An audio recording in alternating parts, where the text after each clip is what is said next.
Oh, des belles girolles, regardez-moi ça.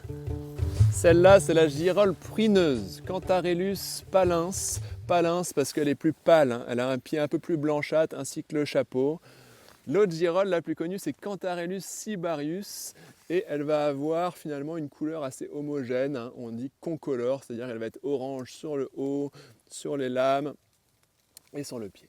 Cantharellus cibarius est un peu plus parfumée et meilleure finalement que celle-ci, mais c'est celle-ci que vous trouverez plus dans le commerce. Alors pour identifier une girole, on parle de plis et non pas de lames sous le chapeau. Voilà, les plis sont moins séparables facilement de la chair et on dit que c'est fourchu sur les bords extérieurs et sinon plus bas on parle de plis anastomosés, c'est-à-dire qu'ils se rejoignent entre eux.